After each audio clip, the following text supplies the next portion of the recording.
last, me to Calmer's skull. It's time for the Mad Merlins Warhammer 40,000 Imperium journey. Issue 62, full coverage.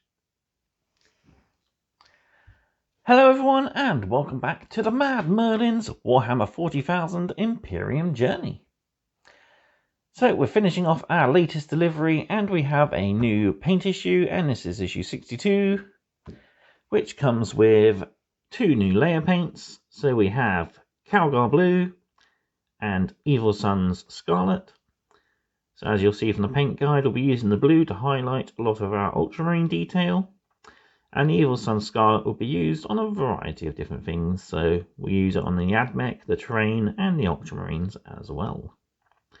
Two rather good layer paints. Sadly, I already have these in my collection, so these are going to be sat in my spares box for quite some time, but they will get used eventually. And that leads me into the question of the video, actually.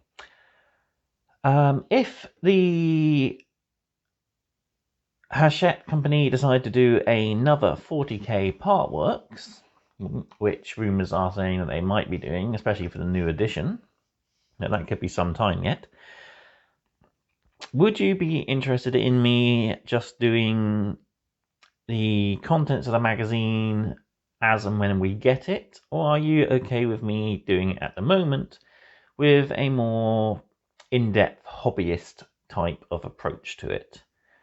I'm really looking forward to trying to do it just as the magazine shows, so that really limits my resources and it'll be a nice little challenge.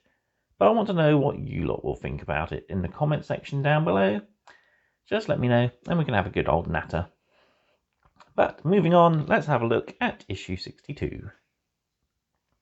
So as usual, we'll go through the magazine. I'll introduce you to the two armies I'll be fielding in this issue's battle report, and then we'll of course have the battle itself. So we've got quite a lot to go through in this issue. So on the front cover we have the Ultramarines there, a nice veteran sergeant for a tactical squad. We've got all about the Crimson Fists. Our painting guide has been updated with edge highlighting. So we've got the two new paints. We learn about Space Marine veterans. And we also have a new psychic discipline for our Librarian to use. So, full contents for the issue. So we got all about the Space Marine veterans. We learn about the Silent King, the Crimson Fist chapter. We got a double page for two characters, so Uriel Ventress and Varo Tigurius, both of the Ultramarines. We have a double page story called Crux Terminatus. We update our paint guide. We have the Obscuration discipline, and then the Crystal Matrix is our mission. So, Space Marine veterans. Only those Space Marines with decades of experience in the Scout, Reserve, and Battle companies who have performed legendary deeds of bravery may become honoured veterans. Earning the honour of being promoted to the first company. To be one of this number is to be an exemplar of the chapter. So here we have a Ultramarine Blade Guard Lieutenant. You can tell because of the stripe on his helmet. But he's a member of the first company and the Blade Guard Veterans Detachment. So usually they will show distinct heraldry, which would be usually the white trim on the shoulder pads. But here we see he's got gold, so it must be a company veteran of the second company. There are three other types of veterans. So we've got the Terminators, who wear ancient armour that is supposedly nigh impervious to damage. Each one bears the Crux Terminatus, which contains a sacred shard of the Emperor's armour. We also have the Stern Guard veterans, who are experts at ranged warfare. They even utilise special types of ammunition to deal with various foes, which we learned about in the previous issue. And finally, there are the Vanguard veterans, who are the shock assault and melee experts, and they often compete with the Stern Guard veterans to try and get the most kills on the battlefield. So yeah, I do like the Stern Guard, but I am open to the Vanguard as well. They are all quite good. Definitely adding some of these units to my Blood Angels army that I'm working on for next year. So next up we got a page for the Necrons, and this is the Silent King. So, last of the Silent Kings, Shatterer of the Star Gods, Bringer of Unity. These are but a few of the grand titles earned by Zarak, the ruler of the Necron race. He has returned to the galaxy determined to restore his race to glory. So this just details a little bit about the background of the Silent King. So instead of going into deep sleep, he went into self-imposed exile, as he felt he'd failed his race. So unlike most Necrons, he did not suffer the perils of the Great Sleep, but he has a rather cunning and tactical mind. So he's hoping to unite all the different dynasties under his rule. But there are those that oppose him, such as Imhotep the Stormlord of the Sautek dynasty, who seems to think he should be the rightful ruler. Silent King goes to war on the Dais of Dominion, which is a special platform. It has the K shard of a Catan known as Nidrazantva, and the poor Catan's flesh was used to make the Silent King's personal mantle. It's also aided by two Pharaons who are part of the final Triarch. So we have Hafrata, who bears the Staff Stars, and Mesophet, who has the Scythe of Dust. Both of these are lethal weapons capable of reducing foes to atoms. So the final Triarch exists only to support the Silent King's plans without question. So they're basically tied into the machine and basically there just to help impose the rule of the Silent King. He has a really nice model. Pity they ain't shown the model here, but I think it's on one of the other fold-outs we've had previously. But he is an amazing model. But sadly, I'm not much of a fan on the Zarak dynasty. I'm definitely going to go more Sautek focused. Moving on then, we have background about my favourite of all the chapters, the Crimson Fists. Brave and stoic warriors. The Crimson Fists have faced annihilation, only to rise once more, defiant in the face of overwhelming odds. Despite the great tragedies that they have suffered, the Crimson Fists continue to battle the Emperor's foes on dozens of fronts.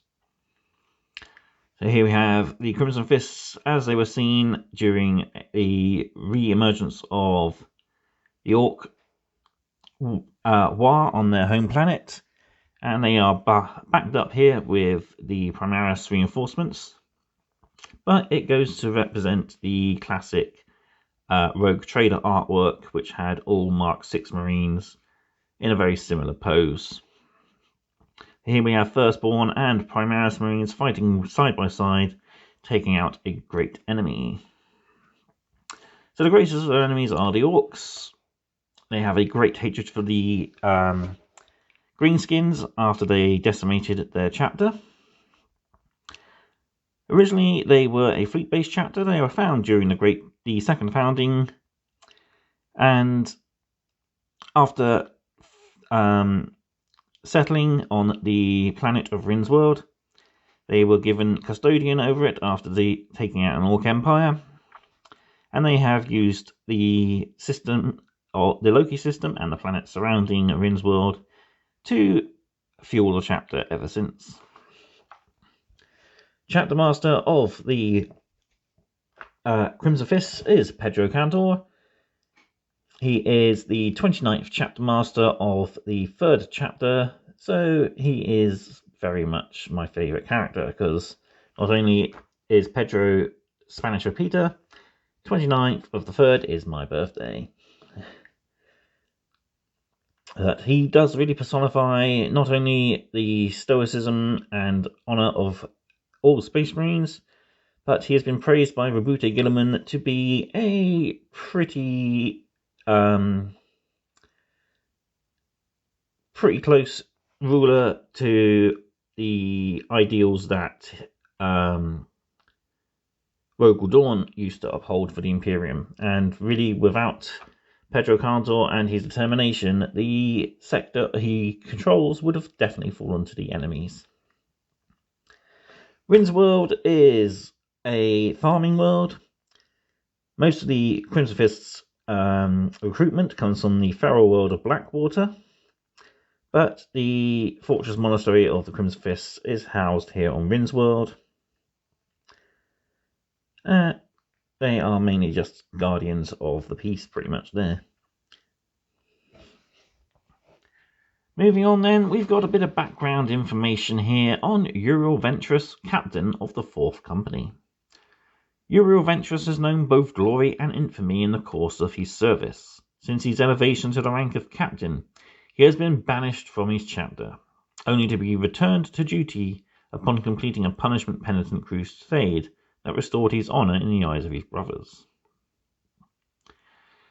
So promoted to captain after his predecessor, Captain Idaeus, was defeated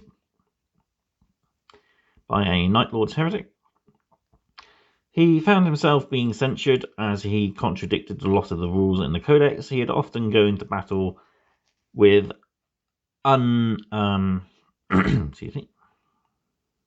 unconventional tactics. He ultimately was censured and sent on a penitent crusade. He, of course, completed the crusade and came back. He did, of course, cross the Rubicon, so he's now Primaris. Here we have the badge of the 4th Company, which is the Ultramarine U held in a closed fist. So, and they're known as the Defenders of Ultramar. I actually have the Uriel model. It's a really nice model, much in that pose there. But he's a great model. I was going to be tempted to do my collection models as 4th Company, but I just couldn't get on with painting green against blue. It's kind of two cold colours together. I much prefer the warm or the red. Moving on then, we got another character, Varro Tigurius here. So this is the Chief Librarian of the Ultramarines. So Varro Tigurius is a figure of mystery, possessed of knowledge that goes far beyond the towering data stacks of the myriad scrolls of the Ultramarines Librarius. Regarded with awe and fear, he has always stood apart from his brothers. So another model I actually have is Tigurius. One of my favourite characters from back in the old days. I used to like some of the short stories they had about Tigurius in the old Ultramarines Codex. But yeah, he is the Chief Librarian. He's held the position for quite some time. He has again crossed the Rubicon, so he is much more powerful now. His sacred artifact is the Hood of Hellfire, which helps him to channel his psychic powers. He also has his Rod of Tigurius, which is his Force Staff. And he's really good at predicting the enemy actions, which makes him invaluable in battle. So moving on, we got I can't call it a short story because it's actually quite a bit of a long story, but we got a story called Crux Terminatus. So this features the Dark Angels seeking out a traitor fallen in a Iron Warriors detachment. So, at the culmination of a brutal campaign, the Dark Angels Deathwing descend to destroy an Iron Warriors bastion and extract information on the location of a band of fallen from their Warpsmith leader. The heretic Astartes will not cede their secrets without a fight, however. So this is pretty good. It follows Interrogator Chaplain Zephos, as well as his Deathwing Knights and another Terminator squad. He's seeking to find the Warpsmith, who keeps retreating further and further, but he eventually runs into a dead end, but not without unleashing a brutal Mauler Fiend on the Deathwing. It takes a combined effort of the Knights, the Chaplain, and a Dreadnought to take down the Mauler Fiend, but eventually they corner and interrogate the Iron Warrior, and he gives up the information. Pretty good. Really nice story. I love the Dark Angels and their rather mysterious histories, and just reading stories about like Deathwing tracking down a traitor and getting the information on the Fallen is really nice. Great story, loads of action, well worth a read. Right, we're almost done, so we can move on with our paint guide. So this is a pretty simple one. We're just using our 2 new paints to add highlights to our models. So we're picking out all the edges on our Space Marines with the Calgar blue. As you can see, we're picking out the edges of the helmet, the backpack, our bikes, and all the different armor panels, just picking them out with a layer of Calgar blue. We're also using Calgar blue on our Adeptus Mechanicus models, so we're highlighting the plasma coils and the arc rifle.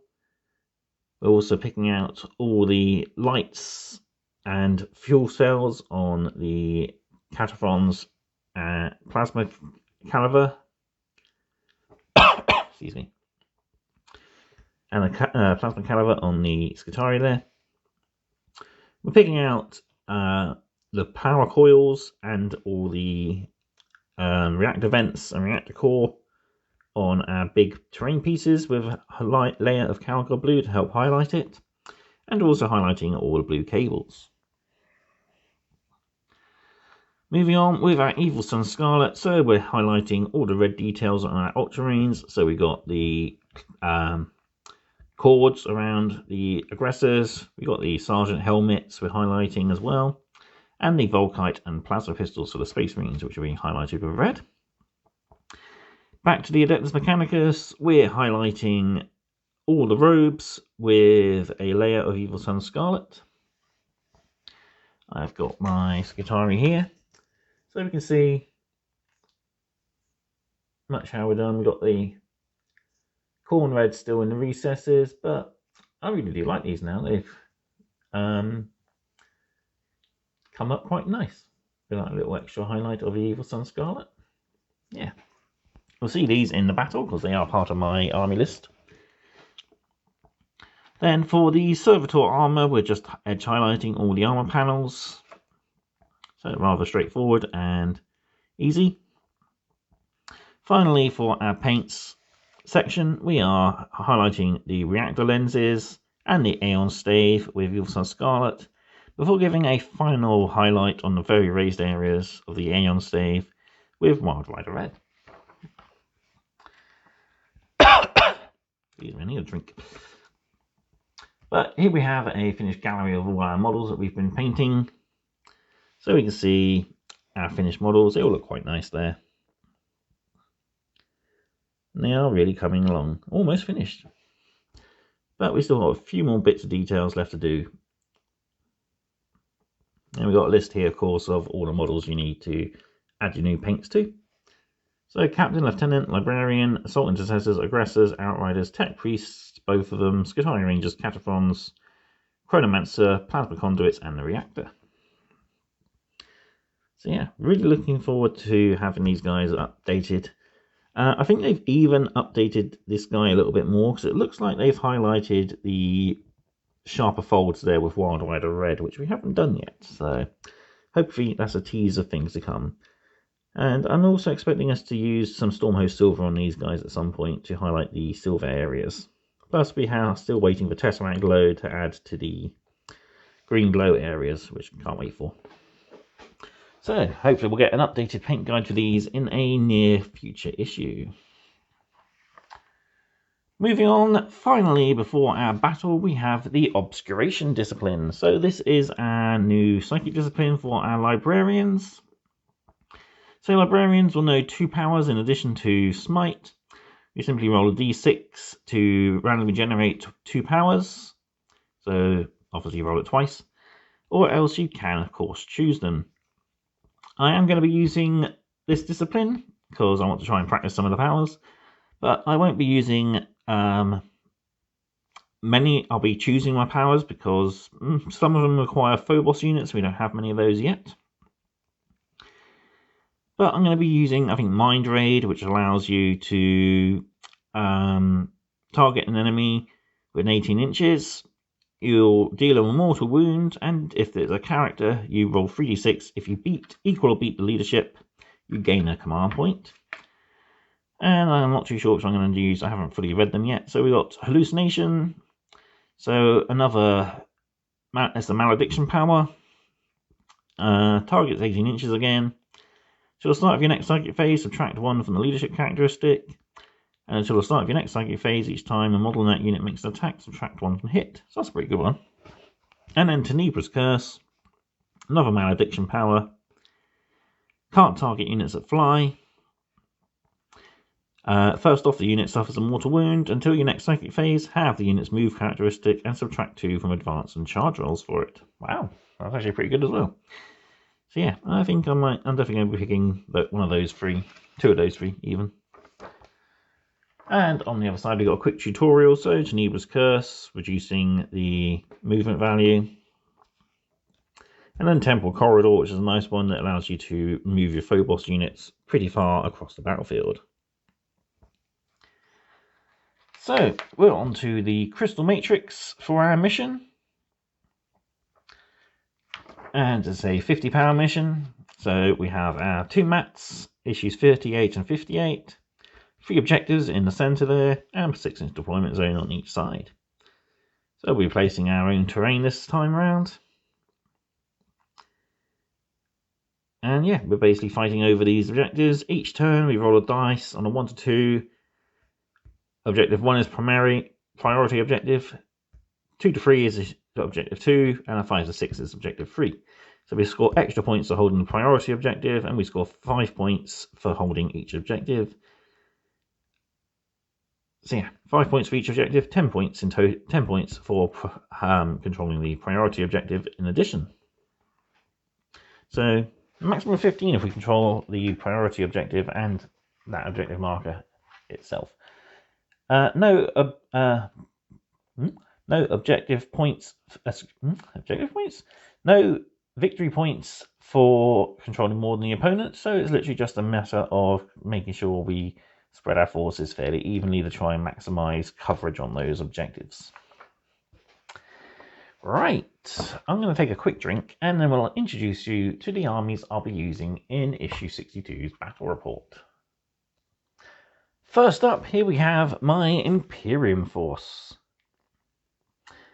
So I've gone for the 50 power detachment. So my 3, I have a minimum of 2 and a maximum of 4 HQ, and I must have 3 troops. So I've actually got 3 HQs and 4 troops. So no, 5 troops. Sorry, got quite a few troops in this list. So I've got for my HQs my Primaris Captain there, who's also my Warlord, my Primaris Lieutenant, and my Phobos Librarian there. For troops, I've got 2 squads of 5 Assault Intercessors. I've got 10 Battle Sisters, 10 Skitari, and the 3 Cataphrone Destroyers. Oh, I've also forgot. I also have a Tech Priest Agency here because I needed 3 points to finish on my list. So took this guy. So I have 4 HQs. There we go, maximum. And I also have a unit of Outriders for a fast attack unit. So my plan for this is to try and hunker down on objectives using the 2 big squads. Use the fast moving Outriders as a forward spear. And use the Cataphrons as long range fire support. So yeah. See how things go with this list. Alright, let's bring on the Necrons. Okay, for my Necrons, I've also gone for a 50 power detachment. And I've got 3 HQs this time around. I've got the Scorpec Destroyer Lord, who is my Overlord. Warlord even, not Overlord.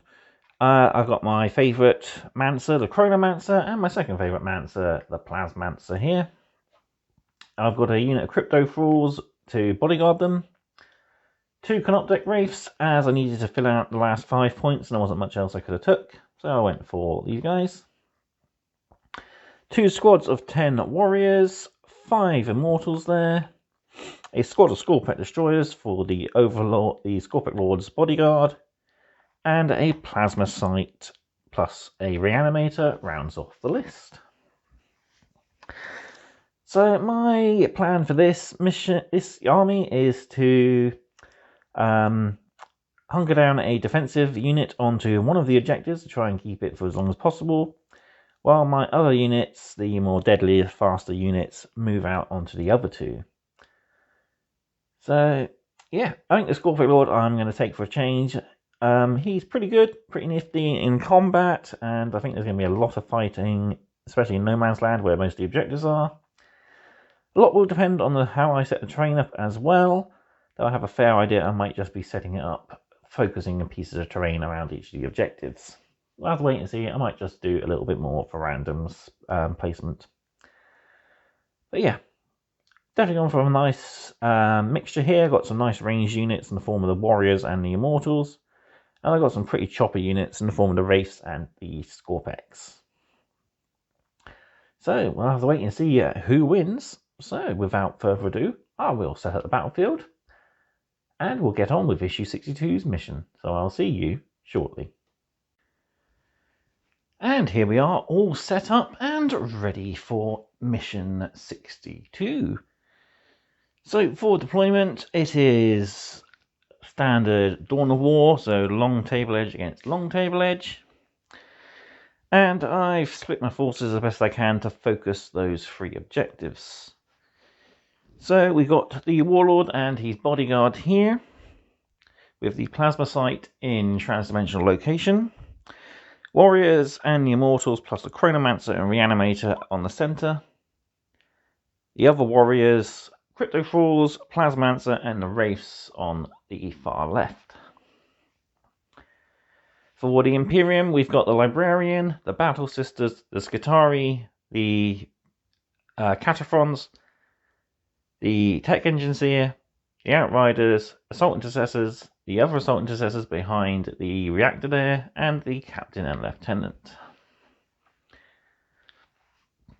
So we have got our 3 objectives in the centre of the battlefield there, and I've set the terrain sort of in a little thematic. I've used the layouts on the map as best I can, and then the more No Man's Land area is just the scatter terrain, reactor pipes and containers.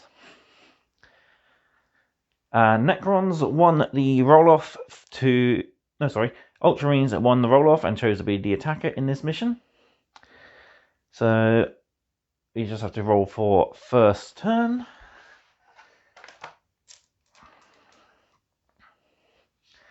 But before that, we of course, as usual, have our time of dramatic reading.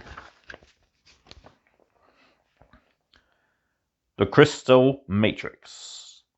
Acting upon information provided by Inquisitors of the Ordo Xenos, the Ultramarines have discovered a Necron facility hidden beneath Kalma Skull's mountain ranges. Within these darkened chambers rests a repository of alien knowledge, stored within a network of glowing magnetic crystals.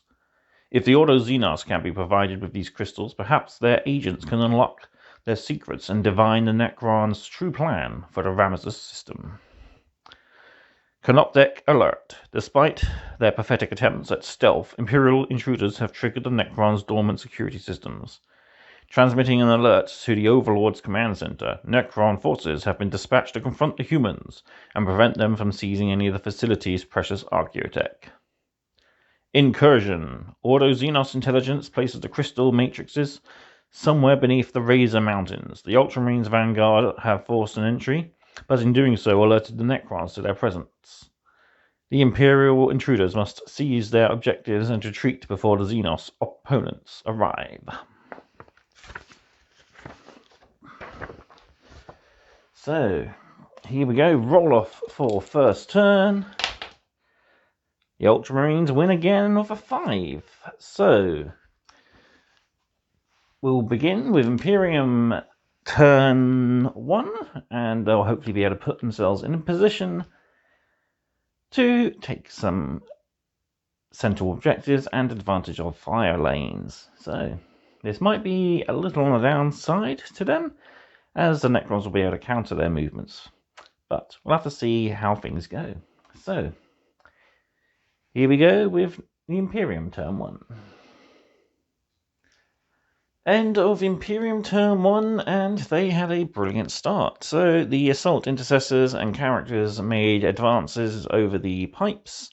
The outriders marched soon forward onto the objective, opened up at the destroyers but didn't do any damage to them. The Scutari made a good advancement into No Man's Land, scoring the central objective. They opened up with their galvanic rifles and plasma caliber at the warriors, killing 2 of them, and the arquebus went for the Scorpic Lord, and he got a big fat 3 on the D3 table. So that's 3 wounds for the Scorpic Lord, soon to be healed to 2. So it's now on to the Necrons, turn 1. So priority objective, of course, I forgot to mention, was objective 1 this turn. I managed to roll a 2 on the D3. So that is a priority objective. The Imperium have chosen not to go for it for the moment. We'll have to see how things go in the next turn. So here we go with Necrons, turn 1. And the Necron turn 1 was devastating. So, all forces advanced. The warriors here shot into the bikes. I dropped a command point for their stratagem that scores an extra hit on a 6. Scored 3 6s and dealt 3 damage in total from failed saves. The Immortals didn't get a chance to shoot this turn because they had to advance to get up the building. The Beamer shot at the Scutari, only nailing a single hit, but the Reaper warriors, back 3 weren't in range, but the remaining 7 were, and they decimated the Scutari, who now need a morale test. So they are at half strength. Ouch, that's over their leadership. So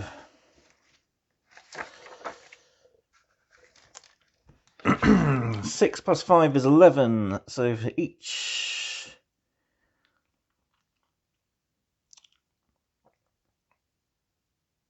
so 1 model will flee. So I will lose the arc. And the remaining 4 models will take combat attrition tests, and as it's under half strength,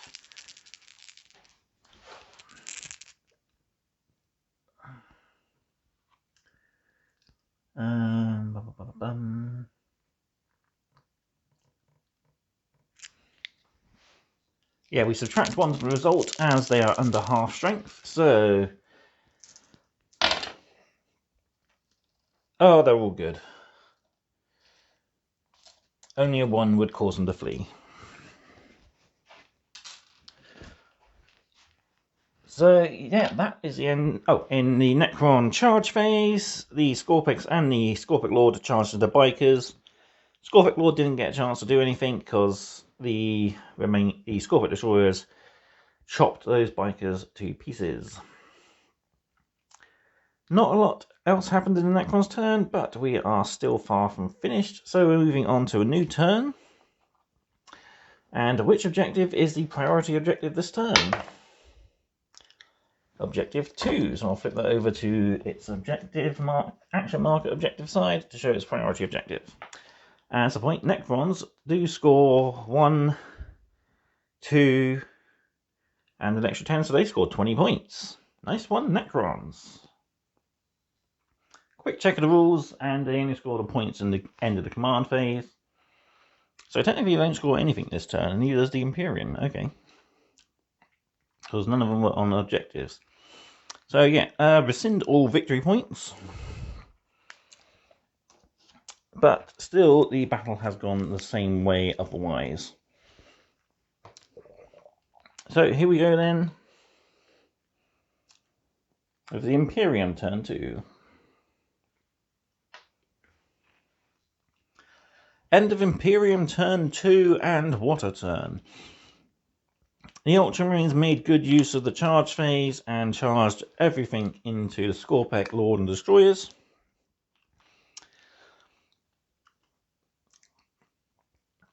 We managed to do killing one Scorpion destroyer with shooting. That was a combined effort of 2 squads and 2 characters. We've done 2 damage from bolt guns and psychic powers to the wraiths. They will heal 1. The Grav tried to shoot at the Scorpex, but didn't do anything. The Plasmas, though, shot at the Warriors, getting 9 hits and causing 3 to die. Plasma, the Arc, and the Foster Blast pistol shot into these guys, killing 3 of them. And the Arquebus went for the Scorpec Lord, getting 2 wounds. No, sorry, he failed to wound this time around. So yeah, the charge phase is where everything happened, including the death of both warlords. So everything charged. This squad and the captain charged the destroyer lord. This squad and the lieutenant charged the destroyers. The first assault intercessor squad then got interrupted by the overlord, dropping 2 command points for intervening, and he butchered the captain. The captain did manage to save the Cleansing Claw. He didn't manage to save the wounds on the Harvester Blade. Oh, excuse me. But the squad actually revenged him. I used transhuman physiology to try and hopefully save my lieutenant, but it wasn't really worth it, as the Scorpec only managed to get 1 hit. But he did manage to get through my shield and do 3 damage to the lieutenant. But it was mainly thanks to the intercessor squad here. End of the fight phase, I dropped command point for Honor the Chapter.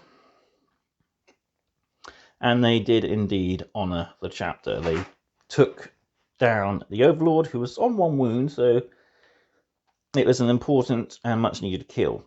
So both sides have scored their secondary objective of slay the Warlord, at least. And at the end of our command phase, we were still in control of the objective there, with the Skitarii just being in the 3-inch range. So that scored us 15 points in total, because that one became the priority objective. Okay then, it's time for Necron's turn 2. End of Necron turn 2, and there's a big hole in the Imperial's middle defense. So the warriors here moved up, those warriors moved up, and the Plasmance and his Crypto Thralls moved up.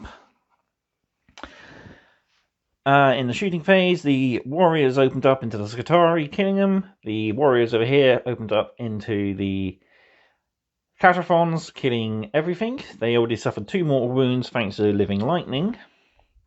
Then, after all of that was gone, the Immortals opened up on the Tech Priest, who's alive on a single wound.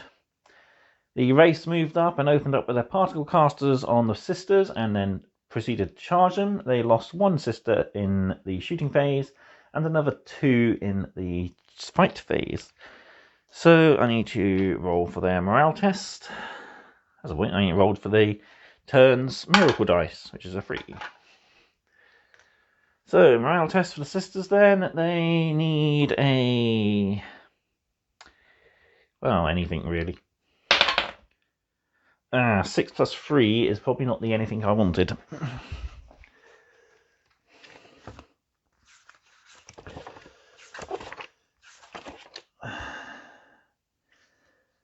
Yeah, that's beat leadership by 1. So test failed. A single model flees. Boltgun sister. And then the remaining models will need a combat training test. There's 6 left.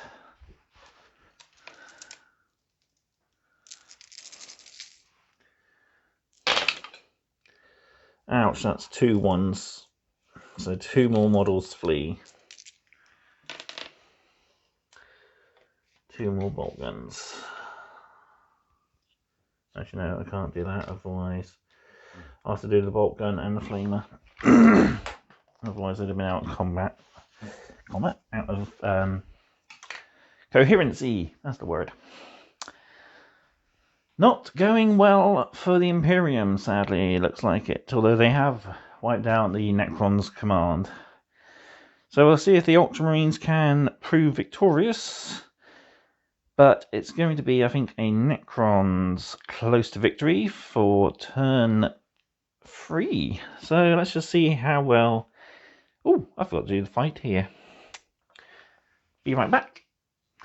Fight done, and the Lieutenant is dead, sadly. The Assault Intercessors, I should have done them first, because I would have had the re-rolls from the Lieutenant. Sadly, I did the Lieutenant first, hoping that Power Sword would have cleaved through the armour of the Scorpek, but it didn't. So the Scorpek is still tied up with the Assault Intercessors in combat there, and we are on to the Imperium, turn 3. End of Imperium, turn 3, and they've moved up and made a start on wiping out the Necron threat. The Librarian has charged into the Wraiths after getting off 2 psychic powers, so he got off Tenebrous Curse, inflicting a mortal wound and halving movement, -2 from charge and advance rolls, and he got Smite with only a double mortal wound.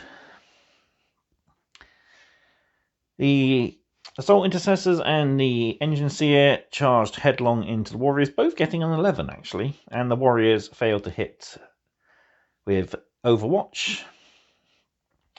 This turn's primary objective is the one with the other Warrior squad on, so that's going to be a nice 15 points for the Necrons. So I might bring up the points a little bit for them. Excuse me. Over here, the Scorpek Lord was still locked in combat with the Assault Intercessors, and he took a wound this time around. Not before 2 of them had lost themselves in combat. Thanks to the pipes, though, they had a 2+ save, and they still failed on the 6. The 1 on the 4 didn't help. So it's on to the Necrons, turn 3 next, and I think our little Plasmancer is going to go zap some sisters. So here we go then, Necron turn 3. And end of Necron turn 3, we have a little bit of a change around. So the Wraith fell back, then used its Slinking Advance to charge the Librarian after the sisters got wiped out from Living Lightning and the Gauze Reapers. The Warriors have gone down to just 2 Warriors here. The Tech Priest missed with both his attacks this time. The Final Destroyer fell, and so the Assault Intercessors clambered over the pipes to make sure they're sitting on that objective. Of course, though, now there's the chance of the Immortals being able to shoot at them. So, I'll wait and see how things go. But we're on to Imperium turn 4. So that means a new Miracle Dice. Although there's nobody left to use it. So, yeah. I lose all Miracle Dice and my Divine Guidance. So, it's up to the remaining Imperial force to finish off the Necrons. So here we go with turn 4. End of Imperium turn 4. And the fight in the ruins at the centre here has finally ended. The Warriors fell, and the Assault Intercessors piled into the ruins to hopefully score some points next turn. The Assault Intercessors over here scored the points and then moved away and charged the Immortals. But it is now time to start Necron turn 4. There's not a lot else happened. The Librarian managed to beat the Wraith in combat, though. Thanks to... He did suffer 2 mortal wounds, thanks to Smite, sadly, going in perils. But he managed to destroy his enemy regardless. But he has got the Warriors and the crypto falls to face down soon, so it's not going to go well for him. It's going to be close, but I think Imperium might just get it if the central objective stays the priority objective in turn 5. Sadly, we weren't in control of it at the end of our command phase, because it is 1 Necron and 1 Imperium model. But we're in control of it now, so if it stays there, it would be nice. But we are in a position... Actually, that's a point. I could have actually consolidated out of the building towards that objective to make sure I control that in case that one... Oh well, my mistake. Anyway, let's see how well the Necrons do with their 4th turn. End of Necron turn 4, and it's again swung in the Necron's favour. There are but 4 models on the field left, and I don't think it's going to end up an Imperial victory. The Necrons managed to eliminate the Librarian thanks to the Living Lightning, and the Assault Intercessors suffered heavy losses mainly from the Warriors, although this guy did try first so that the Warriors could overkill the Engine Seer, but as it's turned out, the Plasmantle was still in range of his lance, got a single shot, it hit, it wounded, and it failed to save. He's 5-up invuln, so the Engine Seer did fall. I think the Imperium are just going to have to give up where it is, so they concede the entire game, which means their lead at the moment counts as nothing. So Necrons end with 5, 10, 15, 20, 25 points, plus 6 to slay the Warlord, putting it to 31. The Imperium had 5, 10, 15, 20, 25, 30, 36 points.